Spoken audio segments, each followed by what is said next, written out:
살리심을 받았다는 사실을 고백합니다. 더불어 예수님을 믿는 자는 죽어도 살겠고 살아서 예수님을 믿는 자는 영원히 죽지 않는다라고 고백합니다. 그러나 때때로 우리의 이 고백은 흔들리기도 합니다. 사랑하는 사람이 죽어갈 때나 또 나 자신이 큰 병으로 시한부 인생의 선고를 받을 때 이 하나님의 약속, 곧 무릇 살아서 나를 믿는 자는 죽어도 살 것이다 라고 하셨던 그 약속이 의문이 생기고, 과연 내가 죽은 후에 이 하나님의 약속은 무슨 의미가 있는가 하는 그런 의심이 들 때도 있을 것입니다. 실상 죽음이라는 것이 어떤 때는 하나님의 능력보다 더 강한 것 같고, 이 사망의 권세라는 것이 하나님의 약속보다 우리에게 더 가깝게 있다는 것을 생각할 때가 있는 것입니다. 이 시간 여러분의 눈앞에서 이렇게 주님의 약속, 곧 살아서 믿는 자는 영원히 죽지 아니하라는 이 약속이 덧없이 무너지는 듯한 이 현실 앞에서 이제 우리가 가진 위로는 무엇입니까? 죽음이 우리를 둘러 휩싸고 있고 또 우리보다 앞서간 성도들의 시신이 여전히 땅에 묻혀 있는데, 이때에 우리는 어디서 위로를 찾아야 하는 것입니까? 그러나 오늘 주님의 말씀은 죽음에 대해서 말하면서 우리가 눈으로 보는 것보다 더 많은 일이 이 죽음 이후에 일어난다는 사실을 말해주고 있습니다. 저는 오늘 함께 살핀 본문의 말씀을 중심으로 성도는 죽음과 부활 가운데에서도 하나님의 약속의 말씀에 의해서 유익을 얻는다라는 주제로 교리문답 설교를 하겠습니다.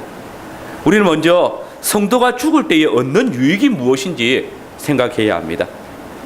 우리 신앙 고백을 보면 우리가 죽을 때 그 영혼이 완전히 거룩해져 가지고 주님의 영광을 누리게 되어지고, 그리고 그 육신이 그리스도와 연합하게 되어지고 또 안식을 얻을 것에 대해서 고백을 하고 있습니다.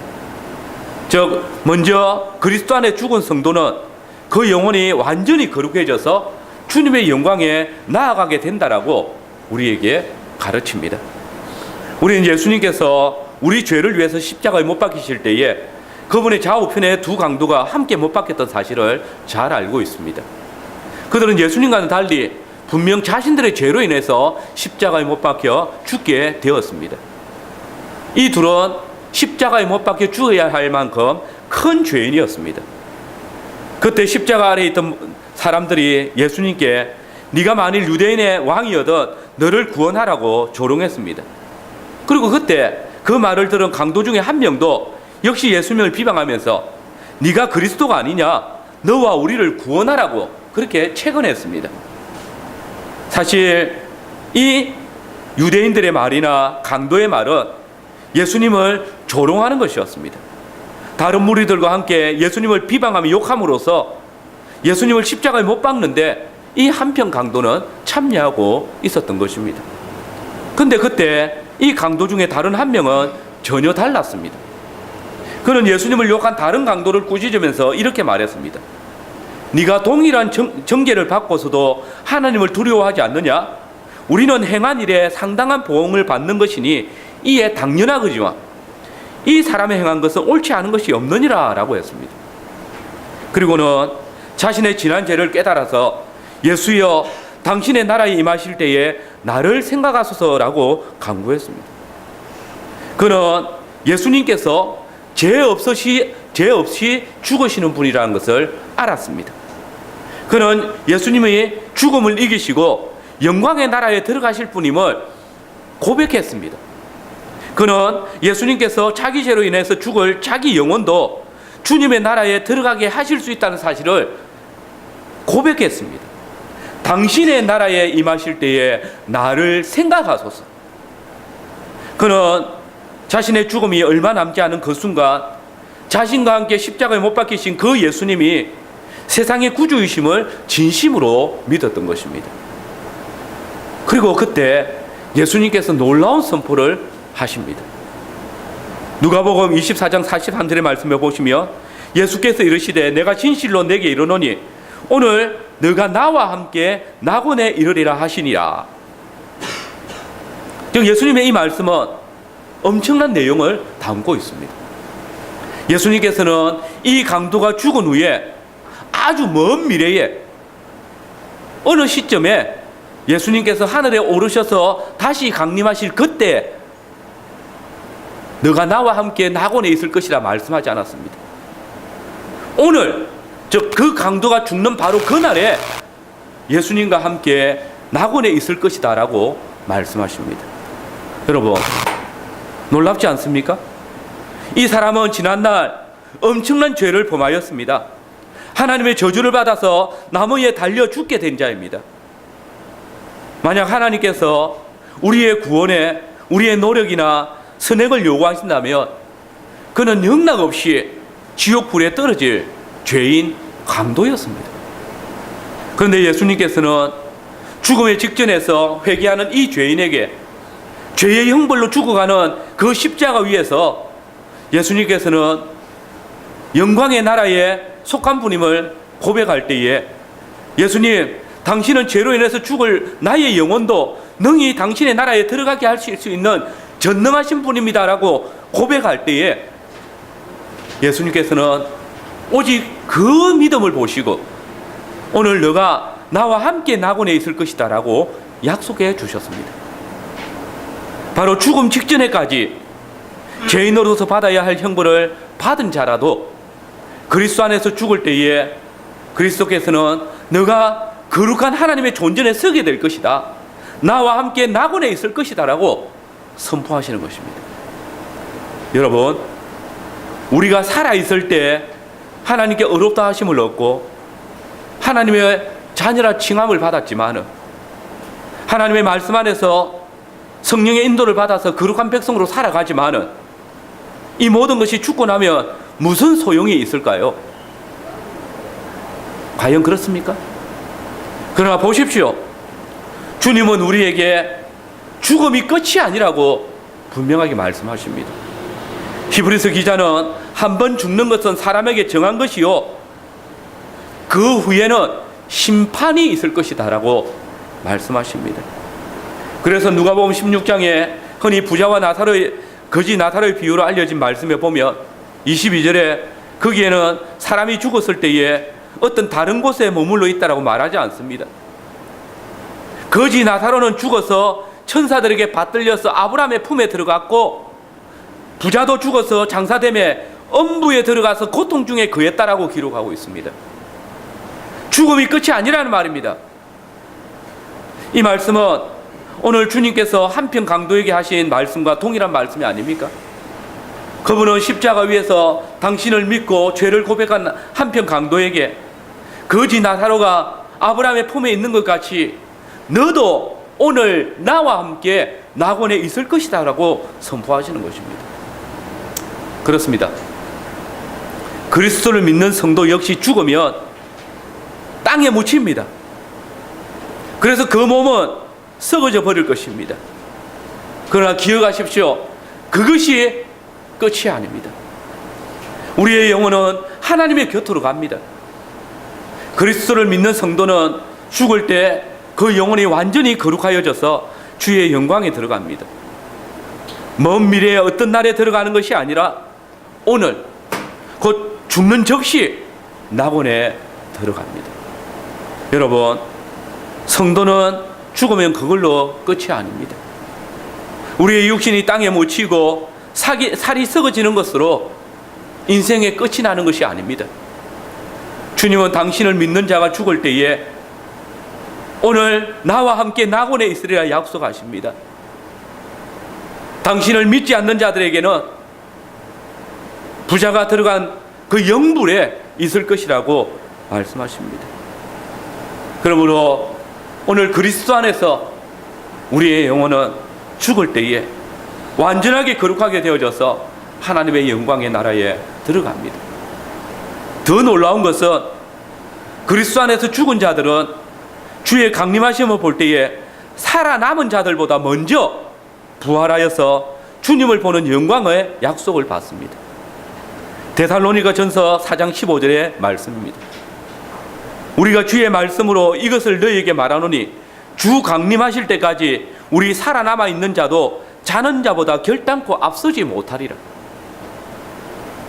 과연 주의 호령과 천사장의 소리와 하나님의 나팔로 주께서 친히 강림하실 때 그 주를 먼저 영접할 자들은 그리스도 안에서 살아있는 우리가 아니라 그리스도 안에서 죽은 자들이 먼저 일어나고 그 후에 우리 살아남은 자도 저희와 함께 공중에서 주를 영접하게 될 것입니다.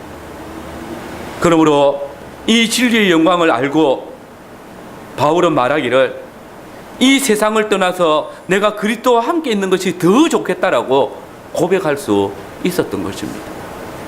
여러분, 그리스도 안에서 죽은 자들은 죽은 즉시 주님의 낙원에 들어가는 영광을 누릴 것입니다. 결코 죽음으로 인해서 그리스도께서 누리신 그 영광의 절정에서 분리되지 않을 것입니다. 그날에 그들은 그리스도 안에서 새롭게 된 인격으로 그리스도와의 완전한 영광의 교제를 누릴 것입니다. 더욱 그리스도 안에서 죽은 자의 더 큰 영광은 그분이 장차 영광의 나라에서 구름을 타고 호령과 나팔 소리로 강림하실 때가 있을 것입니다. 그때 예수 안에서 자는 자들도 저와 함께 온다라고 합니다. 이는 그리스도 안에서 죽을 우리에게 큰 영광이 아닐 수 없습니다. 우리가 그리스도 안에서 죽는다면 그리스도께서 영광으로 다시 강림하실 때 그때 내가 주와 함께 그 자리에 있을 것입니다. 이것은 성도에게 너무나 확실한 소망이 아닐 수 없습니다. 그런데 여러분, 우리가 죽을 때 받는 유익은 이것뿐만 아닙니다. 우리 교리문답은 그리스도 안에서 죽은 자들은 그리스도와 연합한다라고 했습니다. 오늘 본문 데살로니가전서 4장 14절에 보면 바울 사도는 성도의 죽음에 대해서 예수 안에서 잔다라고 했습니다. 우리가 예수에 죽었다가 다시 사심을 믿을진데 이와 같이 예수 안에서 자는 자들도 하나님이 저와 함께 데리고 오시리라. 여기서 잔다란 말을 직역하면 예수님을 통해서 잔다라는 말입니다. 즉 성도를 잠들게 하는 분이 예수님이란 말씀입니다. 여러분, 예수님께서는 성도가 죽을 때에 그의 죽음을 시중을 들어주십니다. 우리로 그리스도의 품에 잠들게 하십니다. 왜 그렇게 하십니까? 그것은 우리로 주와 함께 연합하게 하시기 위해서입니다. 우리의 수완이 다 되었을 때에 주님은 친히 베푸신 약속을 따라서 우리의 영혼을 거두시고 그 영혼들로 하여금 당신이 누리시는 안식으로 나오게 하셔서 당신 품에서 잠자게 하신다. 안식하게 하신다는 것입니다. 바로 이것이 성경에서 성도의 죽음과 관련해서 사용하는 표현입니다.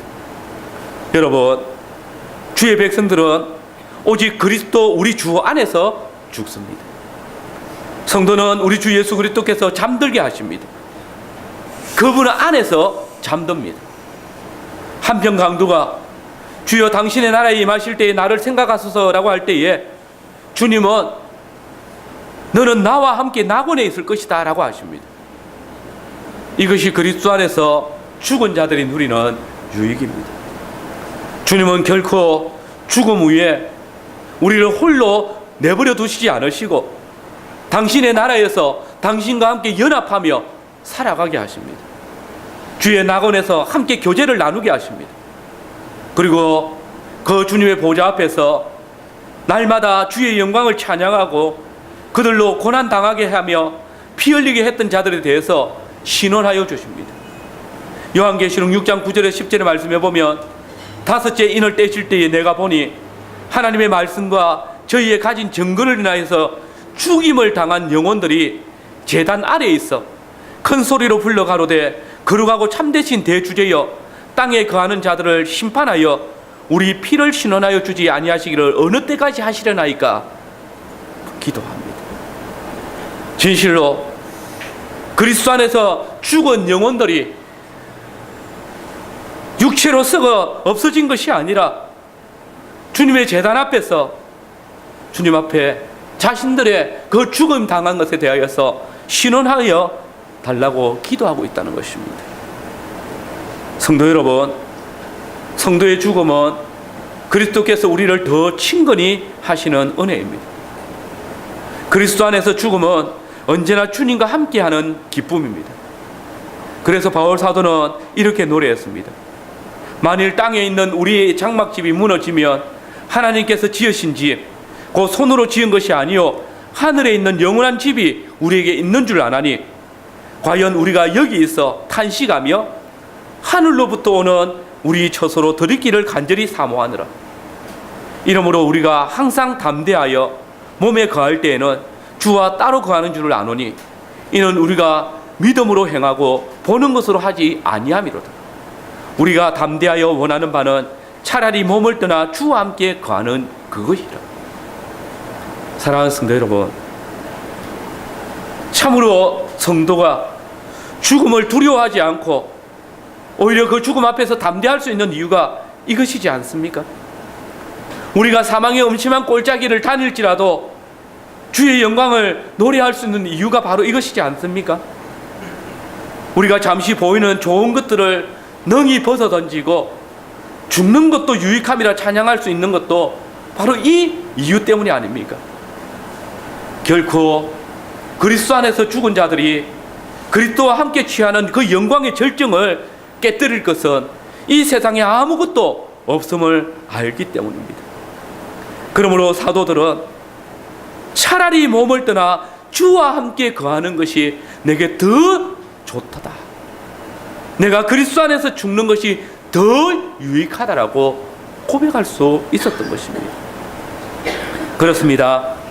성도의 죽음은 그리스도께서 우리를 더 친근히 하시는 은혜입니다. 그리스도 안에서의 죽음은 주님께 더욱 견고히 연합하는 기쁨이 되어지는 것입니다. 또한 주님은 성도의 죽음에 대해서 말할 때 믿는 자의 영혼이 영광의 나라에 들어가는 것으로 완성된다고 끝내지 않습니다. 우리의 죽은 몸이 그리스도와 함께 부활할 때까지 안식을 누릴 것이다 라고 말씀하십니다. 요한계시록 14장 13절의 말씀을 우리 같이 한번 읽어보겠습니다. 요한계시록 14장 13절입니다. 같이 읽겠습니다. 또 내가 들으니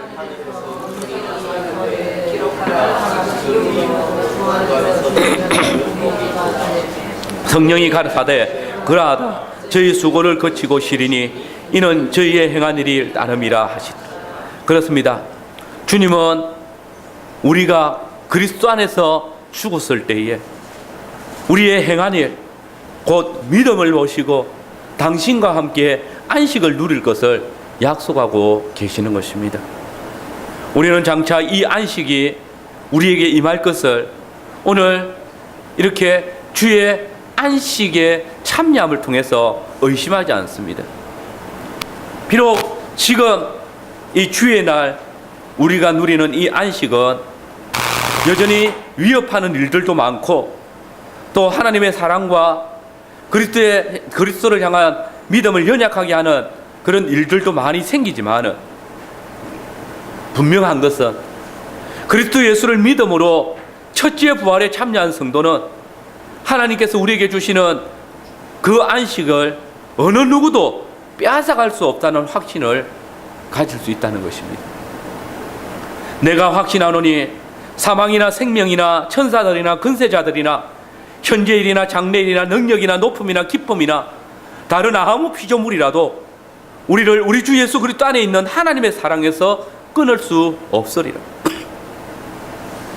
더 우리는 죽음이 우리의 안식을 빼앗을 수 없을 뿐만 아니라 우리에게 더 영원한 안식으로 나아가게 하는 통로임을 고백합니다.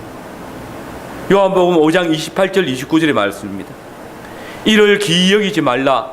무덤 속에 있는 자가 다 그의 음성을 들을 때가 오나니 선한 일을 행한 자는 생명의 부활로 악한 일을 행한 자는 심판의 부활로 나오리라. 성도 여러분, 우리 주님께서는 여기서 예수님을 믿고 죽은 자나 믿지 않고 죽은 자나 무덤에 있는 자들이 다 하나님의 아들이신 예수님의 음성을 듣고 일어날 때가 있을 것이다 라고 말합니다. 그때는 27절에 보니까 이 세상을 심판하실 때라고 말씀합니다. 오늘 오전에 들었던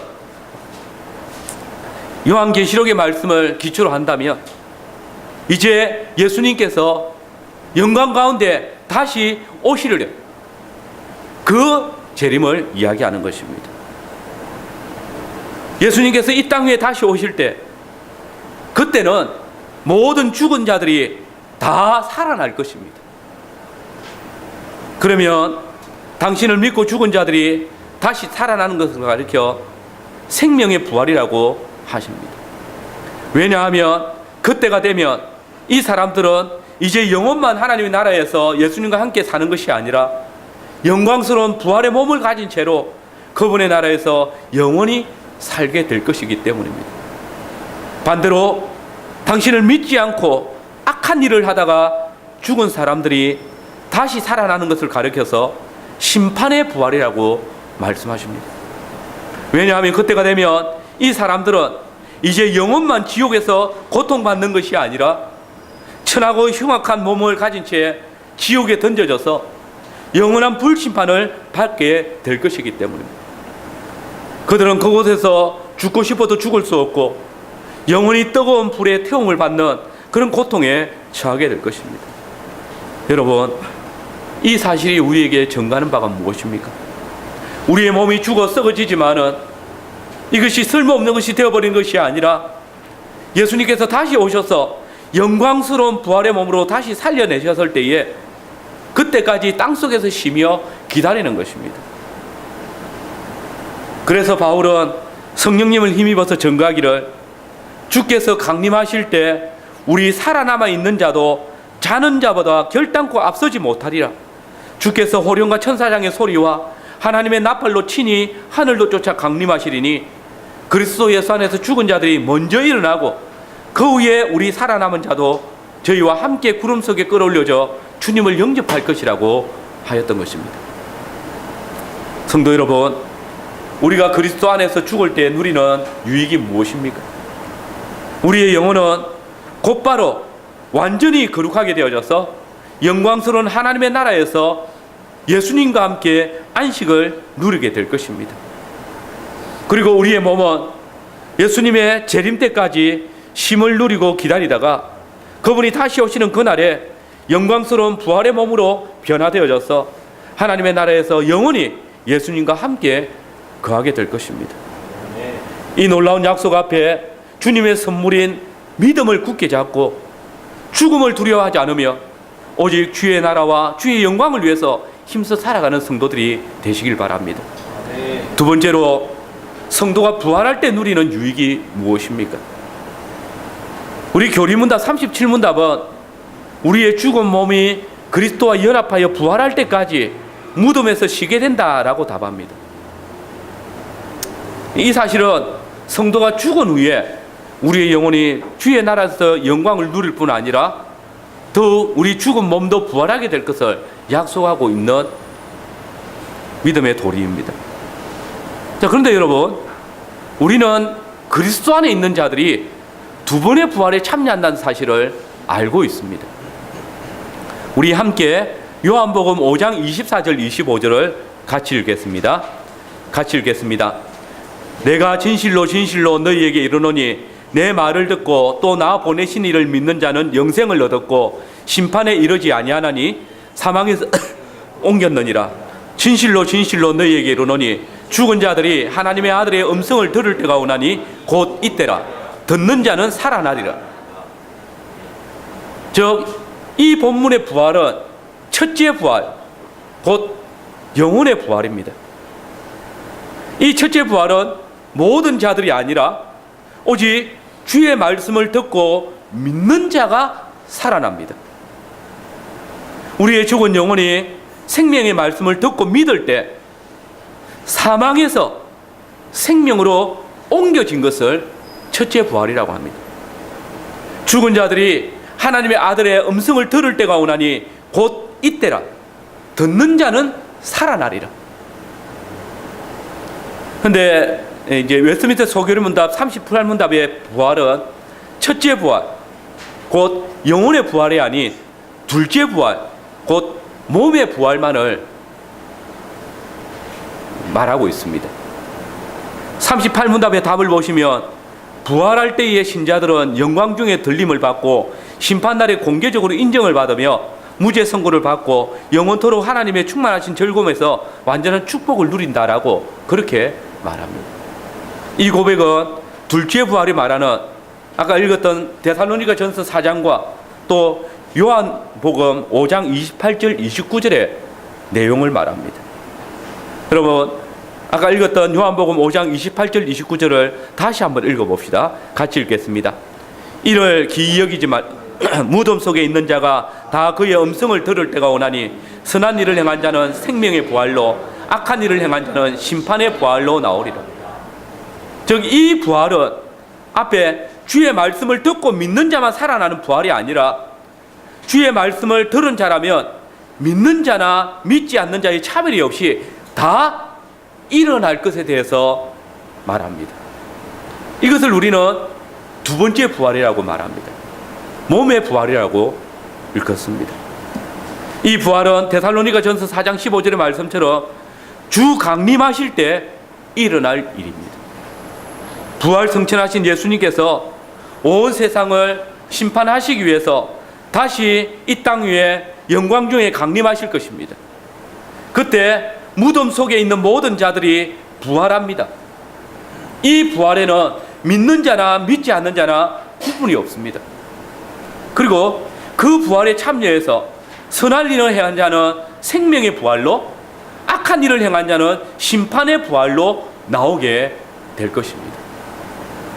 그러면 여러분, 그리스도께서 강림하실 때에 그리스도 안에 죽은 자들의 부활에 관한 약속들이 우리의 믿음에 어떤 혜택이 있습니까?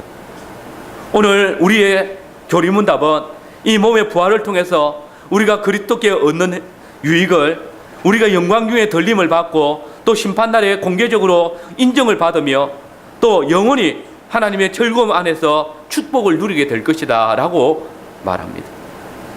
참으로 그리스도 안에서 죽은 자들이 그 몸이 부활할 때 누리는 영광은 엄청난 것입니다. 먼저 주님께서는 그날 곧 당신이 영광 가운데 다시 오실 그날에 그리스도 안에서 먼저 죽은 자들을 영광 중에 일으키셔서 당신을 영접하게 함으로써 그들의 신앙을 공개적으로 인정해 주실 것을 약속합니다. 데살로니가 전서 4장 15절 이하의 말씀을 한번 보십시오. 주 강림하실 때까지 우리 살아남아 있는 자도 자는 자들보다 결단코 앞서지 못하리라. 주께서 강림하실 때 그리스도 안에서 죽은 자들이 먼저 일어나고 그 후에 우리 살아남은 자도 그리스도를 영접한다라고 합니다. 이것은 주님의 말씀입니다. 여러분, 우리나라에 외국의 국빈이 들어올 때에 그 국빈을 영접하는 데는 질서가 있습니다. 미국이나 러시아, 프랑스 같은 세계 강대국의 대통령이 내한을 할 때 우리나라 대통령이 직접 나가서 그들을 영접합니다. 그러나 그보다 좀 못한 나라의 대통령이나 대사들이 들어올 때에는 그에 걸맞는 영접관을 내보냅니다. 근데 여러분, 오늘 본문을 보십시오. 만왕의 왕이신 우리 주님이 이 세상에 다시 오실 때 교회의 주인이신 예수님께서 영광 중에 다시 오실 그때에 그리스도 안에서 먼저 죽은 자들을 재림하시는 예수님의 영접관으로 임명하신다는 겁니다. 주께서 모든 자들을 심판하시는 그날에 그리스도 안에서 죽은 자들의 몸을 먼저 일으키셔가지고 당신을 영접하게 하심으로써 그들은 주의 영광에 참여했다라는 것을 만민이 보는 앞에 인정하신다는 겁니다. 그래서 바울은 이것이 엄청나게 큰 복임을 감격적으로 고백하고 있는 것입니다. 주 강림하실 때 우리 살아남아 있는 자도 그리스도 안에 죽은 자들보다 앞서지 못할 것이다. 우리보다 그리스도 안에서 죽은 자들이 먼저 일어나서 주님을 영접할 것이다. 그런데 여러분, 성경은 예수님께서 다시 오실 때 성도들뿐만 아니라 예수님을 믿지 않고 죽은 자들도 부활할 것이라고 증거합니다. 선한 일을 행한 자는 생명의 부활로, 악한 일을 행한 자는 심판의 부활로 나오리라. 여러분은 이 말씀에서 어떤 위로를 보셨습니까? 곧 두 번째로 우리가 하나님의 심판대 앞에서 생명의 부활로 나아감으로써 주님께서는 우리의 무죄함을 만민 앞에 선포해 주신다는 것입니다. 여러분, 하나님께서는 그 마지막 날에 어마어마한 불로 세상을 심판하실 것입니다. 그때의 심판주로 오신 그리스도께서는 모든 산자와 죽은 자들을 당신의 심판대 앞에 세워서 재판하실 것입니다. 그때 주님은 각각의 선악간의 행한 바를 따라서 그들을 헤아릴 것입니다. 주님을 영접하지 않은 악한 자들은 심판을 받아서 영원한 지옥불로 떨어질 것이며, 반대로 선한 일, 곧 예수님을 구주로 믿고 영접한 자들은 생명의 부활로 참여할 것입니다. 그때 그리스도 안에서 죽은 자들은 모든 자들 앞에서 이렇게 불리움을 받을 것입니다. 선한 일을 행한 자들아, 다 생명의 부활로 나아오라. 이들은 이미 예수 그리스도의 십자가의 피로 말미암아 자신의 모든 죄를 씻음받은 자들입니다. 이들은 이미 예수 그리스도의 십자가의 피로 말미암아 구원의 능력을 입은 자들입니다. 이들은 예수님의 이름을 믿음으로 말미암아 아버지 하나님께로부터 이미 어렵다 하심을 받은 자들입니다. 이들은 모두 예수님을 영접함으로 하나님의 자녀가 된 자들입니다. 그렇기 때문에 그날에 모든 자들이 주의 심판대 앞에 서 있을 그날에 심판주이신 그리스도로 말미암아 내 아버지께 복받을 너희 의인들아, 내게 나와 창세로부터 너희를 위해서 예비된 아버지의 나라를 상속하라는 영광스러운 선포를 듣게 되는 것입니다. 물론 오늘 이 자리에 앉은 이들 중에 어떤 이들은 이 모든 것들을 생각할 때에 자신들의 수고나 노력으로 이루어진 일이 아니기 때문에 과연 나도 그날의 영광 중에 들림을 받을 수 있을까?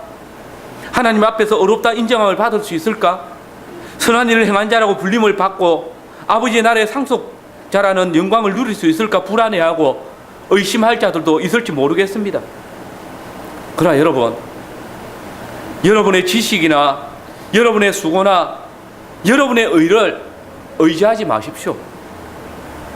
우리의 유일한 중보자이신 주 예수 그리스도께서 그날에 우리를 아버지 하나님 앞에서 변호해 주실 우리 주 예수 그리스도께서 우리의 앞에 있습니다. 그분이 우리를 당신 안으로 불러주셨고, 그분이 친히 우리 죄를 위해서 십자가에 달려 죽으셨고, 그분이 친히 아버지 앞에서 우리를 어렵다 칭하여 주셨습니다. 그분이 바로 모든 믿는 자에게 구원을 주시는 그 복음입니다.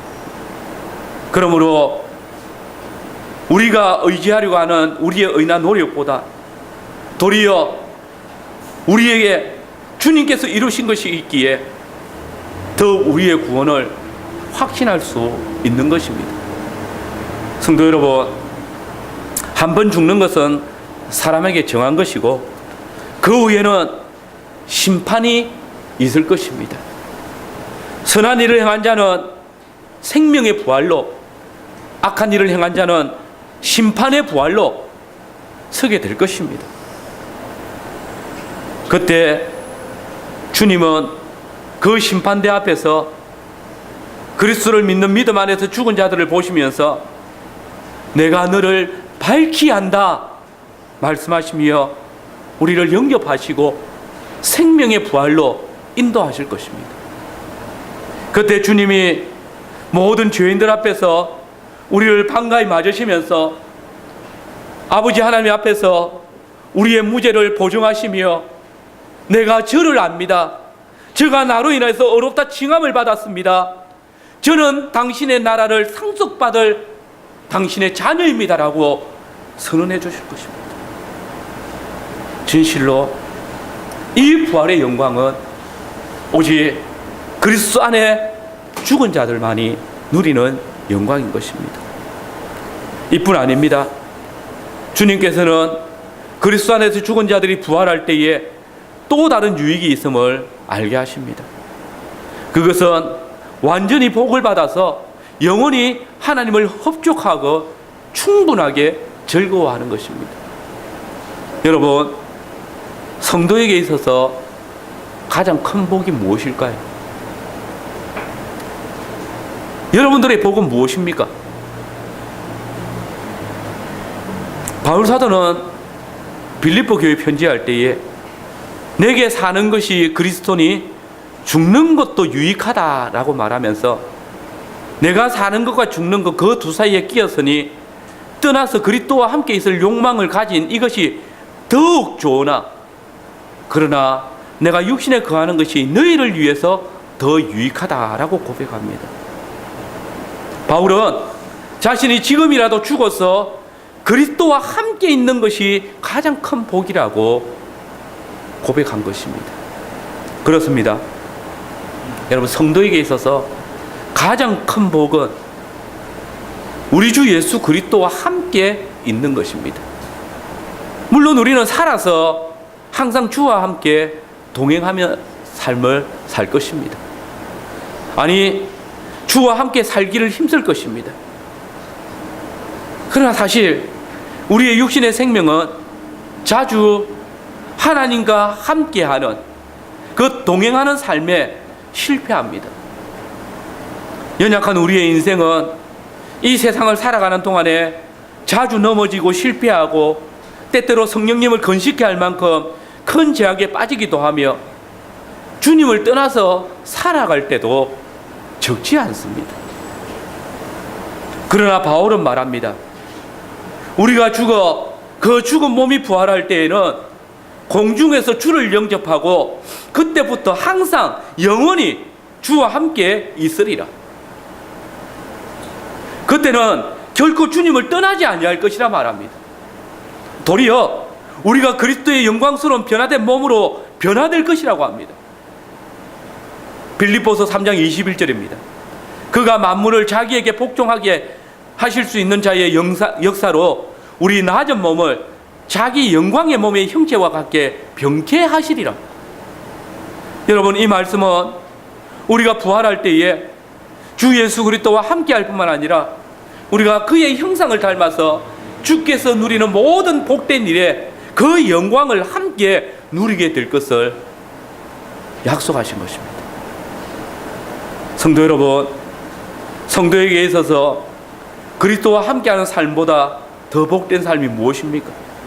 이렇게 우리의 죽은 몸이 부활할 때 영원히 주와 함께 동행하는 충만한 복을 누리게 된다면 우리가 죽음 앞에서 두려워할 이유가 무엇이겠습니까?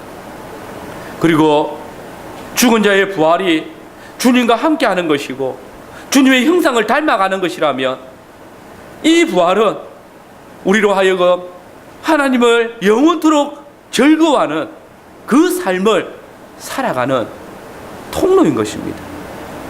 그리스도께서 온전히 아버지 하나님을 즐거워하신 것처럼 이제 우리의 부활한 몸도 완전하게 충만하게 하나님을 즐거워하며 살 것을 선언하신 것입니다. 그렇습니다. 성도 여러분, 인생은 죽음이 끝이 아닙니다. 성도에게 있어서 죽음은 더 이상 원수가 아닙니다. 죽음은 다만 성도를 하나님께 더 가깝게 하는 문입니다. 죽음을 통과하면 새 생명이 있습니다. 우리가 그리스도 안에서 우리의 영혼이 죽을 때에 새 생명의 부활로 나와서 하나님의 자녀로 살아가는 것처럼 우리의 육신이 죽을 때에 우리 주 예수 그리스도의 영광스러운 나라에 참여하며 또 그 부활을 통하여서 그리스도의 몸의 영광을 누리게 된다는 것입니다. 여러분, 오늘 우리는 사망의 권세가 지배하는 세상에서 죽음보다 더 강한 하나님의 약속을 의지하며 살아가는 자들입니다. 그러기에 그 하나님께서 서 계시는 죽음의 저편에 우리는 담대히 걸어갈 수 있어야 하는 것입니다. 이 시간 우리가 죽음 앞에서 누리는 복음이 무엇입니까? 그것은 신실하신 하나님께서 우리를 기근이나 핍박이나 공고나 그 어떤 세력도 우리를 이길 수 없도록 지키시고 사망의 권세 아래서 넉넉히 이길 수 있는 믿음을 주신 것입니다. 그리고 또한 우리가 죽을 때에, 그리스도 안에서 잠잘 때에 영원한 영광에 참여하게 하시고 주께서 다시 오실 때에 우리의 죽은 몸이 부활해서 그 영광스러운 주님의 강림하심을 목도하고 영접하는 것입니다. 더불어 그분이 모든 자들 앞에서 우리를 심판하실 때 이들은 무죄하다 인정하시고 그러므로 영광스러운 당신의 나라에 들어갈 것이라고 선언하시는 것을 듣게 될 것입니다. 그리고 우리가 주와 함께 동행하며 하나님을 영원토록 즐거워하며 살아가는 것입니다. 사랑하는 성도 여러분, 그리스도 안에 있는 자들에게는 죽는 것이 유익할 뿐만 아니라 또한 죽은 몸의 부활도 우리에게 영광스러운 것입니다. 우리 주님께서 다시 오실 때 주님께서는 우리 죽은 몸을 영광 중에 일으키시며 모든 산자와 죽은 자를 심판하실 때 그리스도 안에 있는 자들에게 최종적인 무죄 선고를 하시면서 영원히 주와 함께 살면서 하나님을 즐거워하며 살아가도록 인도하십니다. 그래서 바울은 이렇게 전했습니다. 생각컨대 현재의 공난은 장차 우리에게 나타날 영광과 좋게 비교할 수 없도다. 과연 우리는 주의 말씀을 통해서 우리에게 현재 당하는 고난과 또 지금 이 세상에서 맛보는 모든 영광보다 장차 우리 주의 장막에서 누릴 영광과 더 큰 기쁨을 보고 있는 것입니다. 이 모든 주님의 약속을 믿는 성도 여러분, 이 시간 무덤 속에 있는 자가 다 그의 음성을 들을 때가 오나니 선한 일을 행한 자는 생명의 부활로 악한 일을 행한 자는 심판의 부활로 나오리라는 이 주님의 말씀을 기억하십시오. 그때 선한 자들과 악한 자 모두 그리스도의 음성을 듣게 될 것입니다. 이러한 그리스도의 가르친 대로 하자면 선한 자들과 악한 자들 이 양쪽의 몸의 부활은 같은 시간에 이루어질 것입니다. 그때 우리 중에 어떤 이는 심판의 부활로 나아가야 할지도 모릅니다. 말씀을 듣기는 들어도 마음으로 믿지 않으며 또 그 말씀을 따라 살아가기를 싫어하는 자들은 그날에 심판의 부활로 영벌로 들어갈 것입니다. 그래서 바울 사도는 교회들에게 이렇게 권고합니다. 우리 데살로니가 전서 4장 18절 말씀 같이 읽겠습니다. 그러므로 이 여러 말로 서로 위로하라. 성도 여러분, 이 시간 우리의 죽음 앞에 나타날 영광스러움과 큰 복을 기억하시며 함께 형제된 자들을 주의 말씀으로 위로하고 권하여서 우리 중 한 사람도 주의 강림하심을 의심하거나 또 우리의 죽음 후에 있을 놀라운 약속을 믿지 못해서 심판의 부활에 이르는 자들이 없기를 원하고 이제 온 교회가 진실로 이 모든 날 마지막에 생명의 부활로 우리 주 예수 그리스도의 영광에 참여하며 주의 나라를 상속하는 자들로 살아가기를 바랍니다. 아멘.